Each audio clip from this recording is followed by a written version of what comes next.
अस्सलामुअलैकुम। शादी की पहली रात थी और मैं बहुत घबरा रही थी। जिस्म कांप रहा था। ये सोचकर ही मेरी जान निकल रही थी कि अगर सलमान को पता चल गया कि मैं कंवारी नहीं रही तो शायद वो मुझे जान से ही मार देगा, क्योंकि मेरे पेट में तारक का बच्चा था। सर्दियों की वो रात मैं कभी नहीं भूल सकती जब मैं और तारिक एक गलती कर बैठे थे। आखिर सलमान रात 12 बजे कमरे में दाखिल हुआ। मेरा दिल धक धक करने लगा क्योंकि मेरा राज खुलने वाला था। फिर सुहागरात का आगाज़ हुआ तो अचानक मेरा शौहर मेरा जिस्म देखकर, किरण मेडिकल की स्टूडेंट थी क्योंकि उसे डॉक्टर बनने का बहुत शौक़ था, इसलिए मेडिकल कॉलेज में एडमिशन लिया और दिल लगाकर पढ़ने लगी। किरण की क्लास में एक बहन भाई भी पढ़ते थे। किरण की उनसे दोस्ती हो गई। तारक और उसकी बहन का ज़्यादातर वक़्त किरण के साथ गुजरता था। वो दोनों बहुत आज़ाद ख्याल थे। किरण और तारिक एक दूसरे को पसंद करने लगे और मेडिकल की तालीम के बाद शादी का प्लान भी बना लिया। लेकिन ज़िंदगी में जो सोचा जाए वैसा नहीं भी होता। किरण के साथ भी कुछ ऐसा ही हुआ। एक रात ने उस लड़की का सब कुछ बर्बाद कर दिया। उसकी ज़िंदगी में ऐसी भयानक रात आई कि सब कुछ बर्बाद हो गया। तारक बहुत जज्बाती लड़का था। वो शादी से पहले के जिनसी ताल्लुक़ को वक़्त की ज़रूरत समझता था, लेकिन किरण ने उसका ऐसे किसी भी मामले में साथ ना दिया। जब भी वो ऐसी बात करता, किरण शर्म महसूस करने लगती और उसे एक हद में रखती थी, लेकिन फिर भी उसे जब भी मौका मिलता वो कोई ना कोई शरारत ज़रूर कर लेता। किरण का सब्र जवाब दे रहा था। तारक को खुद से दूर भी नहीं करना चाहती थी और पास भी नहीं आने दे रही थी। कभी कभी वह खुद इस कश्मकश में मुब्तला हो जाती कि क्या उसे तारक की बात मान लेनी चाहिए। 1 साल बीत गया और 1 हफ्ते की छुट्टी आई तो सबने बाहर घूमने का प्रोग्राम बना लिया। इस तरह किरण, तारक, उसकी बहन नबीला और एक उनका कज़न हाशिर कागान के लिए रवाना हुए। उन्होंने खूब इंजॉय करने का सोच रखा था, लेकिन न जाने क्यों एक अनजाना सा खौफ किरण को घेरे हुए था। उसे लगता था जैसे कुछ बहुत बुरा होने वाला है। होटल में एक ही कमरा लिया गया। किरण ने एतराज़ किया कि हम लड़कियों के लिए अलग कमरा होना चाहिए, लेकिन तारक ने हंसकर टाल दिया। खैर, सब थके हुए थे, इसलिए कुछ देर के लिए आराम करने लगे। फिर तारक ने किरण को साथ लिया और कुछ ज़रूरी अरेंजमेंट के लिए बाहर आ गए। उन्हें एक गाड़ी चाहिए थी और कुछ कैंपिंग का सामान भी। होटल के कमरे में नबीला और हाशिर अकेले थे। 1 घंटे बाद दोनों वापस आए तो होटल के पास पहुंचकर तारक को कुछ याद आया और किरण को कमरे में जाने का कहकर वापस बाजार चला गया। किरण होटल में दाखिल हुई और अपने कमरे की जानब बढ़ी, लेकिन जैसे ही कमरे का दरवाज़ा खोलने के लिए हाथ बढ़ाया, अचानक रुक गई। कमरे में नबीला और हाशिर एक शर्मनाक खेल में मसरूफ़ थे। ऐसी आवाज़ें आ रही थीं कि किरण समझ गई कि पिछले 1 घंटे से कमरे में क्या चल रहा था। किरण को कुछ समझ ना आया कि अब क्या करे, इसलिए होटल के लाउंज में बैठकर तारक का इंतज़ार करने लगी। आधा घंटे बाद तारक आया तो उसने पूछा कि बाहर क्यों बैठी हो। किरण कहने लगी, कुछ नहीं, मैं तो आपका इंतज़ार कर रही थी। लेकिन अब किरण घबरा भी रही थी कि कहीं अभी तक कमरे में वही चक्कर न चल रहा हो, क्योंकि कुछ पता नहीं था कि तारक का रद्द-ए-अमल क्या होता। तारक ने किरण से चाबी ली और कमरे का दरवाज़ा खोला तो किरण का दिल धक धक कर रहा था, लेकिन अंदर का मंजर देखकर किरण को सुकून मिला। नबीला नहा रही थी और हाशिर बेड पर लेटा सो रहा था। तारक भी शरारत के मूड में था और किरण को बाहों में भर लिया। वो बेचारी घबरा गई कि कहीं हाशिर ने देख लिया तो। तारक ने हाशिर को जगाया और तैयारी करने का कहा।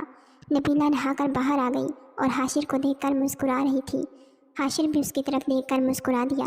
किरण दोनों को देख रही थी और सोच रही थी कि दोनों एक दूसरे से प्यार करते हैं, लेकिन इन्हें एक हद में रहना चाहिए। सब ने नाश्ता किया और गाड़ी में बुलंदोबाला पहाड़ी इलाकों की सैर को निकल गए। मौसम भी अच्छा था, बारिश हो सकती थी, सर्दी भी काफ़ी थी। हाशिर ने तारक से पूछा कि कहाँ जाने का इरादा है। तारक ने कोई जवाब न दिया और मुस्कुरा कर रह गया। फिर बोला, सबके लिए सरप्राइज़ है। तारक बहुत दूर निकल आया था। चंद लोग मौजूद थे जो अब वापस जा रहे थे। हाशिर और तारक ने गाड़ी से सामान निकाला और 2 खैमे नस्ब करने लगे। उनका इरादा यहाँ रात गुजारने का था। किरण कुछ अपसेट सी थी। वो नबीला के साथ कुछ दूर बैठी खूबसूरत नज़ारों में खोई हुई थी। अचानक किरण ने नबीला से कहा, तुम हाशिर को कुछ ज़्यादा ही ढील दे रही हो। मुझे सब पता है। हमारे जाने के बाद तुम दोनों कमरे में जिस काम में मसरूफ़ थे उसका अंजाम अच्छा नहीं। नबीला ने बेशर्मी की इंतहा करते हुए कहा, क्या बताऊँ यार, तुम लोग 1 घंटा और लेट आ जाते तो। फिर दोनों खिलखिला कर हंस पड़ी और नबीला ने कहा, डोंट वरी, हाशिर ने प्रोटेक्शन यूज़ किया था। तारक को अपने पास आता देखकर दोनों खामोश हो गईं। फिर सब खैमों में अपना अपना सामान सेट कर रहे थे कि बारिश शुरू हो गई। वो लोग खैमों में दुबक कर बैठ गए। सब ने दोपहर का खाना खाया। तब तक बारिश भी रुक चुकी थी। फिर अपना अपना मुख्तसर सामान लिया और एक पहाड़ी की तरफ बढ़े। हाशिर और नबीला आगे थे और थोड़े फासले पर किरण और तारिक आ रहे थे। दरख्तों और पौधों की बहुतायत थी। नबीला और हाशिर बहुत आगे निकल गए। किरण थक गई और तारिक से कहा कि कुछ देर सांस ले लें। दोनों एक जगह बैठ गए। तारिक उसे देखे जा रहा था और सोच रहा था कि इस लड़की को हासिल करने का यही मौका है। वो सिरक कर किरण के पास हो गया। दोनों एक दूसरे के इतने करीब थे कि एक दूसरे की सांसें भी महसूस कर रहे थे। फिर तो सब्र के सारे बंध टूट गए और दोनों दीवानावार एक दूसरे को प्यार करने लगे। फिर पहली बार किरण को महसूस हुआ कि वो सारी हदें पार कर चुकी है। दोनों थक गए और लंबी लंबी सांसें लेने लगे। अचानक किरण की नज़र हाशिर पर पड़ी जो उसे घूर रहा था। किरण ने जल्दी जल्दी अपना लिबास दुरुस्त किया। नबीला ने कहा, भाई आप कहाँ रह गए थे? हमने सोचा कि कहीं आप लोग हमसे बिछड़ ही ना जाएं, इसलिए हम वापस आ गए। सफ़र एक बार फिर शुरू हुआ। कुछ दूर जाकर किरण ने तारिक से कहा कि वापस चलते हैं, शाम भी हो रही है, बारिश फिर आ गई तो मुश्किल होगी। सब ने वापसी का इरादा कर लिया। अब की बार हाशिर और नबीला कहीं दूर रह गए। शाम का अंधेरा फैल चुका था। अचानक नबीला की चीख सुनकर तारिक वापस दौड़ा। किरण और तारिक ने जो मंजर देखा उनके तो होश उड़ गए। हाशिर नीचे खाई में गिरकर बेहोश हो चुका था और नबीला रो रही थी। तारिक ने हाशिर को आवाज़ें दी लेकिन कोई जवाब न आया तो तारिक ने नीचे जाने का फैसला कर लिया। किरण और नबीला डर रही थी। उन्होंने तारिक को रोक लिया। किरण के पास एक टॉर्च थी। जब उसकी रोशनी नीचे खाई में डाली गई तो उसके औसान खता हो गए। हाशिर का सर फट चुका था और वह इस दुनिया से जा चुका था। इस वक्त किसी की मदद लेना भी मुश्किल था क्योंकि वह बहुत दूर आ चुके थे। आखिर वो खेमे वाली जगह वापस आई तो उनकी गाड़ी और खेमे गायब थे। अब तो उनका खून खुश्क हो गया। अचानक 3 आदमियों ने उन्हें घेरे ले लिया और अपने साथ ले गए। वो डाकू थे और लोगों को लूटते थे। फिर तो उनके साथ कुछ बहुत भयानक होने वाला था। रात हो चुकी थी, सर्दी बढ़ रही थी। वो लोग उनको लेकर एक पुराने से घर पहुँचे जहाँ एक खौफनाक सूरत वाला मोटा आदमी बैठा था। हसीन और जवान लड़कियों को देखकर उसकी लाल टपकने लगी। उसने आगे बढ़कर तारक की बहन को खींचकर बाहों में कस लिया। तारक का जवान खून जोश मारने लगा।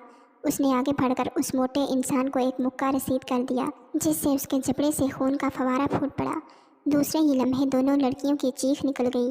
एक डाकू ने तारक के सीने में 2 गोलियां उतार दी और तारक भी मर गया।